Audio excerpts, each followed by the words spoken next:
Hello friends, welcome to my channel. আশা করি সকলেই ভালো আছেন। তো আমিও বেশ ভালোই আছি। তো আজ একটা ইউনিক রেসিপি নিয়ে হাজির হয়ে গেছি আপনাদের কাছে শেয়ার করব বলে। তো চলুন, যে যেখান থেকে বসে দেখছেন দেশ ও দেশের বাইরে থেকে, আমার ভিডিওটা প্রথম থেকে শেষ পর্যন্ত দেখার অনুরোধ রইল। তো দেখুন, এখানে একটা ফুলকপি মিডিয়াম সাইজের হাফটা গ্রেট করে নিলাম, তাতে দিয়ে দিলাম লঙ্কা কুচি, ধনেপাতা কুচি, পেঁয়াজ কুচি আর টমেটো, স্বাদ মতো লবণ দিয়ে দিলাম। এরপর 3টে ডিম আগে থেকে দেখুন ভেঙে রেখেছিলাম, সেটাও এর মধ্যে দিয়ে চামচের সাহায্যে সব উপকরণ একসাথে মিশিয়ে নিলাম। তো দেখুন, সব উপকরণ একসাথে মেশানো হয়ে গেছে। এরপর কড়াইতে সর্ষের তেল দিয়ে দিলাম। এখানে সর্ষের তেল দিয়েছি 2 থেকে 3 চামচ।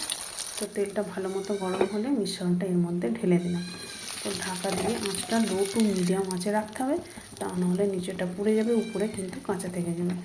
তো পুরোটা একসাথে উল্টানো যাবে না, তাই আমি এটাকে কেটে 4 ভাগে ভাগ করে নিলাম। তো আপনারা যদি পারেন একসাথে উল্টে নেবেন। দেখুন, উল্টানো হয়ে গেছে। এরপর 2 পিঠি ভাজা হয়ে গেলে তুলে নেব। তো যারা আমার ফেসবুক পেজ থেকে দেখছেন, পেজটা অবশ্যই ফলো করে দেওয়ার অনুরোধ রইল।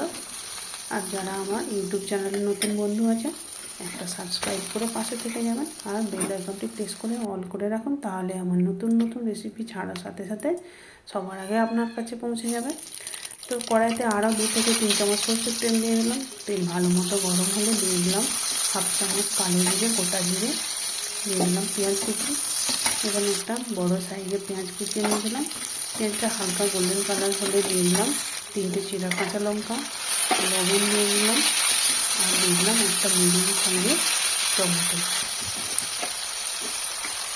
এরপর দিয়ে দিলাম 1 চামচ আদা কাঁচা ও 1 চামচ রসুন বাটা। তো আদা রসুনের কাঁচা গন্ধটা চলে গেলে দিয়ে দিলাম হলুদ গুঁড়ো, জিরে গুঁড়ো ও লঙ্কা গুঁড়ো। এরপর সামান্য জল দিয়ে দিলাম, তা নাহলে শুকনো মশলাগুলো ধরে যেতে পারে বা বসে যেতে পারে কড়াই। কিছুক্ষণ কষিয়ে নেওয়ার পরে জল দিয়ে দিলাম। তো জলটা ফুটে উঠলে ভেজে রাখা ডিমগুলো দিয়ে দিলাম। তো বাড়িতে আপনারা অবশ্যই বানিয়ে দেখুন, কেমন হলো জানাতে ভুলবেন না। সব শেষে দিয়ে দিলাম ধনেপাতা আর দিয়ে দিলাম হাফ চামচ গরম মশলা। তো ভালো যদি লেগে থাকে লাইক, কমেন্ট, শেয়ার করে দিতে পারেন। গরম গরম ভাতের সাথে খেতে দুর্দান্ত লাগবে।